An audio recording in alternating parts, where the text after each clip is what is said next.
Es gibt Leute, die mir sagen, fahr nicht in den Iran, du wirst es bereuen, weil es dort so gefährlich ist. Nun, nach fast 2 Monaten ist meine Iran-Reise so gut wie zu Ende und es gehört zur besten Zeit meines Lebens. Doch da gibt es eine Gegend, vor der mich sogar Iraner warnen. Dieselbe Aussage, fahr da nicht hin, zu gefährlich. Darum könnt ihr raten, was ich heute mache. Ich fahre in die Region Belutschistan.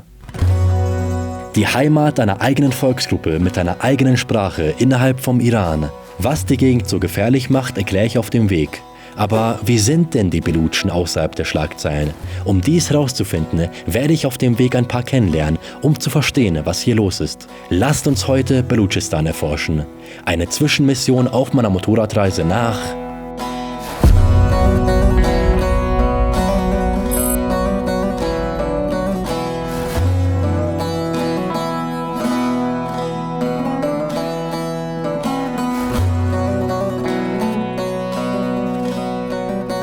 Geografisch gesehen bin ich genau hier. Desalm heißt das Dorf. So ziemlich im Osten vom Iran, innerhalb der großen Lut-Wüste. Prinzipiell geht's ab jetzt die ganze Zeit in Richtung Osten, in die Stadt Zahedan.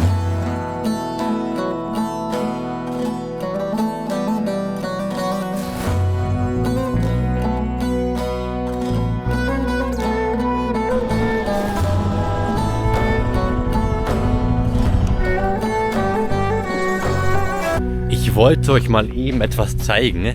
Etwas, was ich von einem Mann in der Wüste gelernt habe. Und zwar die Früchte hier. Die sehen aus wie kleine Melonen. Wenn du also alleine in der Wüste bist, ohne Nahrung, ohne Wasser, ist die Versuchung sehr wohl da, ein Stück zu probieren. Wäre aber ein Fehler. Das ist eine Koloquinte. Das Ding schmeckt so extrem bitter. Noch nicht einmal Kamele wollen das essen. Und da das niemand essen will, wachsen sie überall fröhlich ungestört vor sich hin. Kann zwar zu einem Medikament verarbeitet werden, ist aber so in der rohen Form echt giftig. Ein Wüstengewächs, wie ich es bereits in der Sahara-Wüste vor Jahren vorgefunden habe. Ich habe einmal daran gekostet. Der Geschmack ist unglaublich bitter. Eine Bitterkeit, die ich so noch nie gespürt habe. Eine Bitterkeit, die noch stundenlang in deinem Mund bleibt. Keine Sorge, die Kostprobe ist schon Jahre her, ich lebe noch. Jetzt fahre ich aber konzentriert weiter, vorbei am Haus von Luke Skywalker. Ich bin auf jeden Fall gespannt auf Belutschistan. Muss ich wirklich so sehr Acht geben? Irgendwie fürchten viele diese Region. Ob das Vorurteile sind, frage ich mich.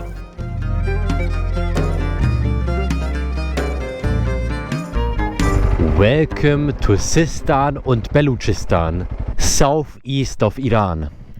Ich bin anscheinend in Belutschistan angekommen. Cool. So fühlt es sich an. Es wird Zeit, mal irgendwo stehen zu bleiben. Mir ist aufgefallen, dass mein Brot verschimmelt ist. Außer der 5 Kilogramm Ladung giftiger Koloquinten in meiner Tasche habe ich sonst nichts mehr Essbares dabei.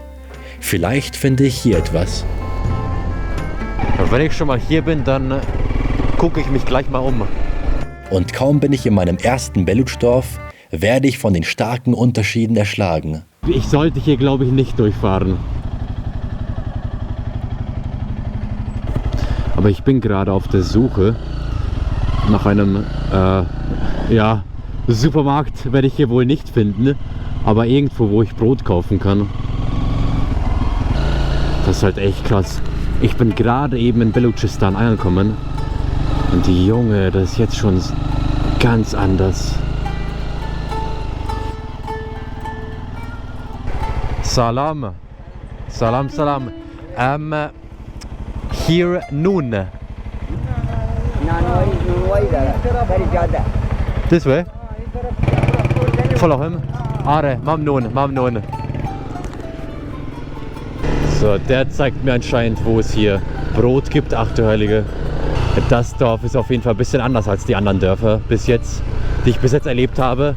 Allein von der Infrastruktur her, von der Müllentsorgung her, vom Kleidungsstil der Leute. Der Kleidungsstil ist hier sehr, sehr traditionell. Aha. Salam. Man ale Almani hastam? Alman. Yes, you know. Salam, hello. Yes. Wer die Serie aus dem Iran bereits länger verfolgt, weiß, was jetzt schon wieder passiert. Die Gastfreundschaft ist bei den Belutschen wohl genauso vorhanden. Ich wurde mal wieder zum Tee trinken eingeladen. Die Wohnungen sind innen drin gar nicht mal so schlecht, wie ich es mir vorgestellt habe. Ich habe mir eigentlich eine Bruchbude vorgestellt, ist aber relativ modern, würde ich mal sagen. Die Einladung unterscheidet sich in dem Sinne von den anderen im Iran, dass man hier nicht Persisch, sondern Belutsch spricht. Was ist denn also Belutschistan? Es ist eine Region, die sich über 3 Länder aufteilt. Iran, Afghanistan, Pakistan. Mit einer Fläche so groß wie Deutschland ist nur ein geringer Teil bewohnt. Der Großteil des Landes ist viel zu trocken. Ich wurde zum Essen eingeladen. Bis das Ganze fertig ist, gucke ich mich mal eben um, was hier in diesem Dorf wohl passiert. Zwar ist meine Montur hier völlig unpassend, aber ich habe echt keinen Bock, meine Schuhe rauszufriemeln. Ich werde auch nicht so lange bleiben, ich gucke mich nur ein bisschen um. Ich finde es auch sehr bemerkenswert, wie traditionell sich die Leute hier kleiden. Kein einziger mit normalen T-Shirts.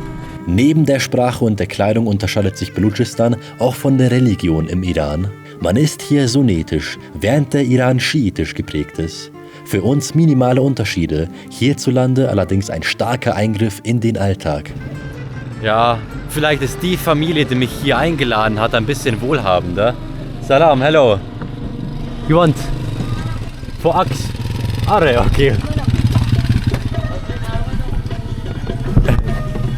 Merci. Berim. Berim. So, jetzt sitze ich im Auto von jemandem. Hoffentlich wird er mich nicht entführen. Ist Irani oder Belutsch? Belutsch. Hört den wunderbaren Klängen der Belutsch-Musik zu. Salam. Um meinen Gedanken abzuschließen, ich kann mich hier draußen schwer vorstellen, dass jeder im Haus ein Flachbildschirmfernseher hat. Aber zurück zur Autofahrt. Ich bin bei einem Fremden eingestiegen. Ich glaube, ich habe mich ein bisschen verlaufen. Ich weiß nicht mehr, wo die Familie ist, wo ich mein Motorrad geparkt habe. Salam, salam. Keine Ahnung, wo es hingeht, aber ich vertraue meinem Gefühl und lasse mich leiten. Vollständig offline und genauso neugierig. Oh je, der fährt jetzt aus dem Dorf raus. Ich werde entführt, meine Damen und Herren. Eigentlich wollte ich nur für 10 Minuten rausgehen, ein paar Videoaufnahmen machen.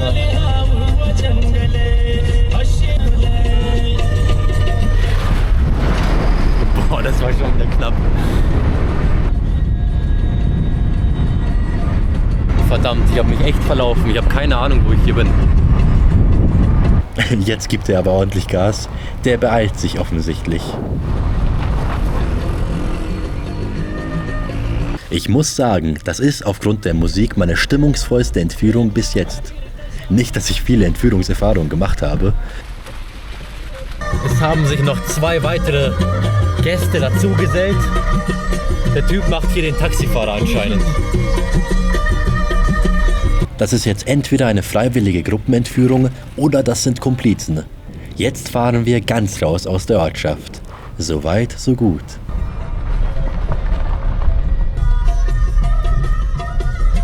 Was hat der Typ vor?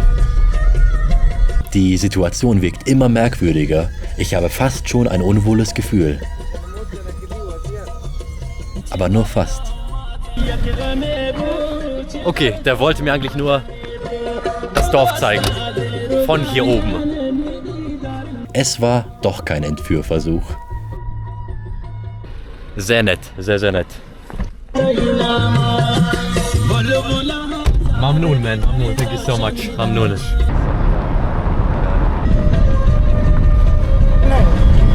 Oh, okay. Video no. Okay. Ja, mir ist aufgefallen, dass die beim Video so gemacht haben. Sie haben sich verdeckt. Darf man wohl nicht filmen. Hätte ich mir selber denken können. Keine Frauen filmen. Respektiere ich. Ach so, ich weiß, wo ich bin. Der Typ hat mich genau dahin zurückgebracht, wo ich gestartet habe, wo mein Motorrad ist.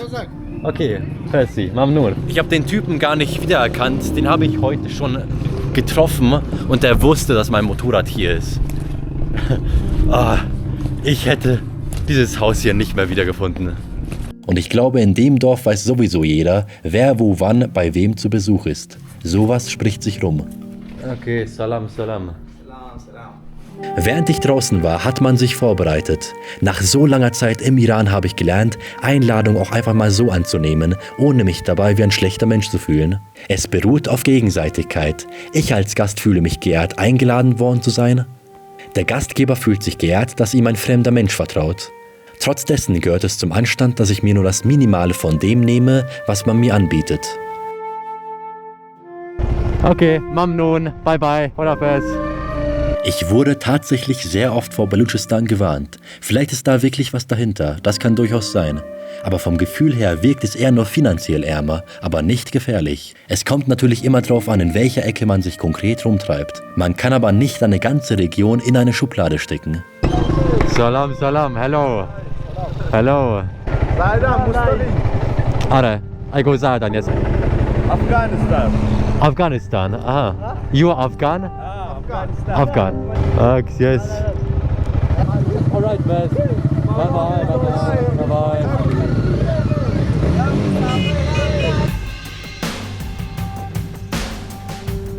Nächster Halt, Sahedan.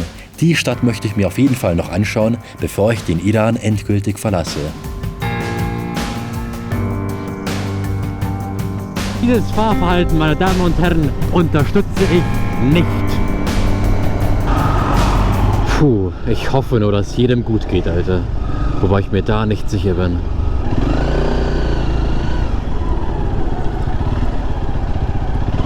Als nächstes geht es nach Pakistan. Ursprünglich wollte ich durch Afghanistan fahren, doch ich habe die Kälte maßlos unterschätzt. Afghanistan ist im Winter größtenteils brutal kalt. Naja, ein andermal. Jetzt lieber etwas weiter südlich. Pakistan it is.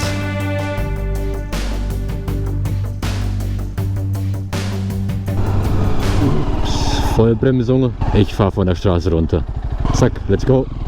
Doch zuerst lege ich mich schlafen. Naja, hier ist gut.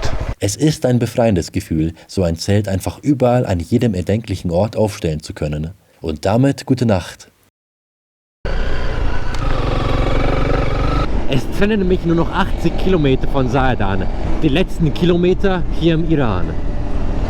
Und dann gibt es noch ein Thema, auf das ich eingehen wollte. Wieso soll Baluchistan so eine angespannte Gegend sein? Naja, hier liegt eines der wichtigsten Drogenrouten der Erde. Man schmuggelt Opium oder Heroin aus Afghanistan nach Europa. Teilweise auch Menschen. Die riesige Wüstenlandschaft macht es allerdings nahezu unmöglich, die illegalen Aktivitäten zu kontrollieren. Und dann gibt es hin und wieder noch kleinere Terroranschläge, hauptsächlich aber nur auf die Regierung.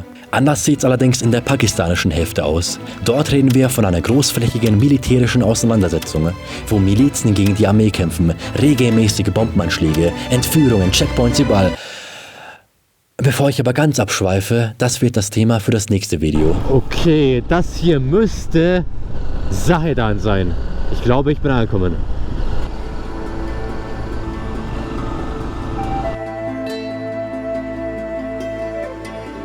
Nun, ehrlich gesagt, ich weiß nicht, wie viele Touristen hier in diese Stadt fahren, hier nach Sahedan. Aber ich habe irgendwie das Gefühl, dass ich hier ein bisschen mehr auffalle als sonst. Also mehr als in anderen Großstädten, meine ich.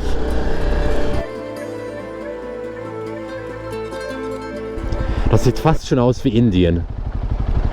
Ohne jetzt Indien beleidigen zu wollen, gell, Katze?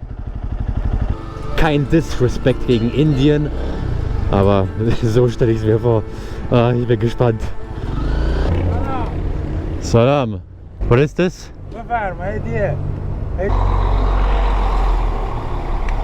Card holder. For me? Like this? Okay, okay. Merci. Mamnun.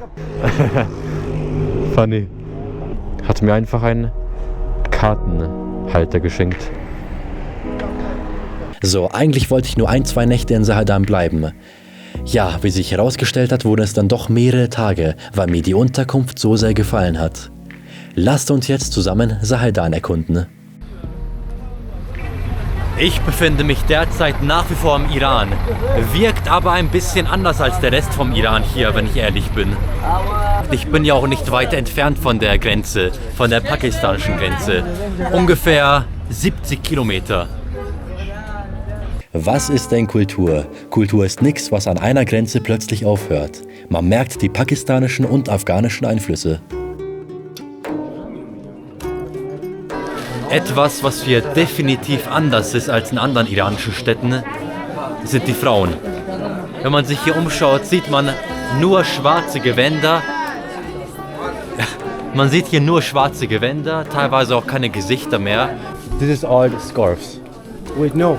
This is not scarves. They're for like here. The Baluchi women, they use it for For here. women. This Yeah, is this for for women. all of them for women. And they're handmade. Hätte ich nicht gedacht, man trägt unter den schwarzen Gewändern so etwas Verziertes und Knallrotes. Wobei ich mir noch nie darüber Gedanken gemacht habe, was man wohl drunter tragen könnte. Ich will ja nicht unhöflich sein und eine Frau unter ihrem Rock filmen, aber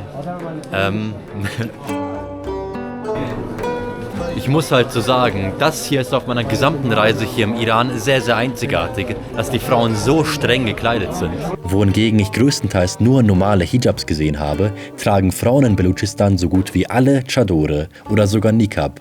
Da gibt es nur noch eine Steigerung, Burqa, wie man es oft zum Beispiel in Afghanistan sieht.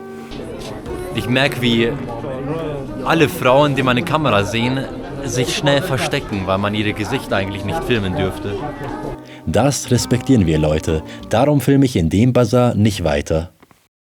What do you think? Why do so many Iranians think that Balochistan, this area here, is so dangerous? Actually, I think this is a media game. Media game. Yeah, this media game. Like you can see, you're here like, for 5 days now, I think. Yeah. And you can see the people. You can walk alone around the city. For sure, yeah. Yeah, in the street.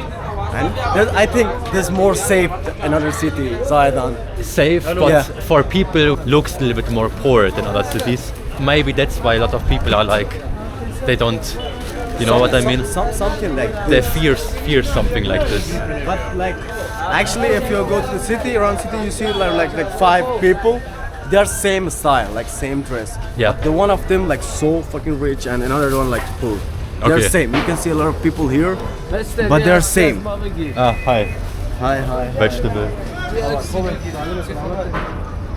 Take a picture. Of the vegetable. And we are vegetable in Germany too, don't worry. Yeah. Oh, good man. That guy looked like from the 80s. Like. Übrigens, falls ihr euch fragt, wer das sein soll, er ist der Gastgeber meiner Unterkunft und auch ein guter Kumpel zugleich. Only you. Only me.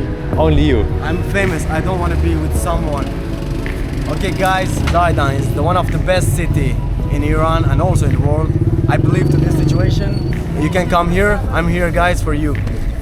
Thanks for watching this video. Like and share and subscribe and everything. Like Ihr this. könnt ihm glauben, er ist der König von Zaidan. What did you say? You're the king of Zaidan. Everyone knows you here in the streets. Kuni means asshole.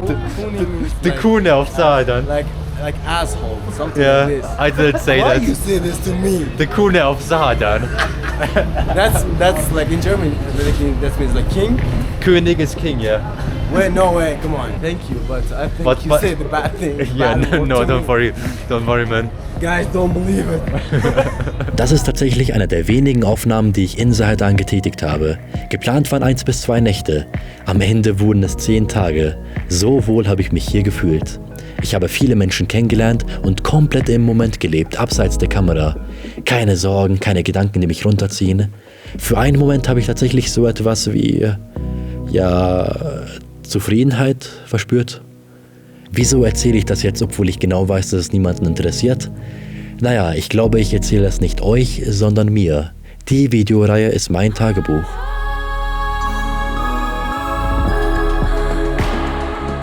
Wenn ich in 10 Jahren noch lebe, interessiert mich das ja schon, was ich in meinen Videos sage. Denn irgendwann werde ich die Filme nochmal anschauen und werde an diese Zeit zurückerinnert. An das, was ich abseits der Kamera erlebt habe. Auf meiner Reise durch den Iran.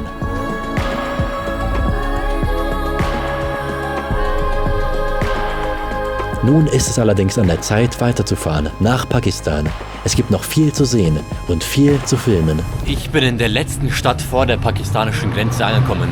Ihr wisst, wie es läuft. Ich packe jetzt meine Kamera weg. Ich will kein Risiko eingehen und vielleicht als Spion beschuldigt werden.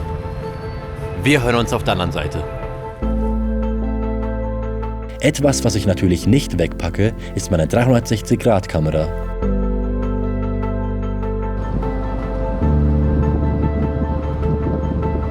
In Pakistan angekommen, werde ich von der stark abweichenden finanziellen Situation beeindruckt und werde auf einer unasphaltierten Straße von einem Polizisten abgeholt. Denn ich darf mich als Tourist in Pakistan, zumindest in der südlichen Hälfte, nicht frei bewegen, nur mit Polizisten um mich herum, aufgrund meiner Sicherheit.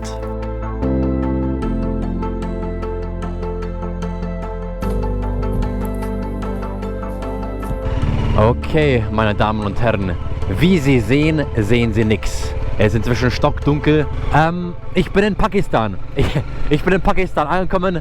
Ich weiß jetzt gerade nicht, was jetzt passieren wird.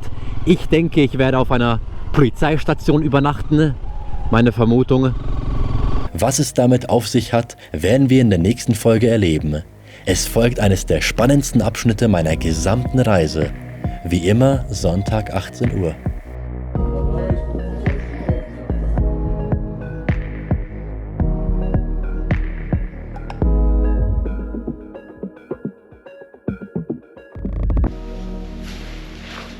Das hier hat ein bisschen was von einer Gefängniszelle.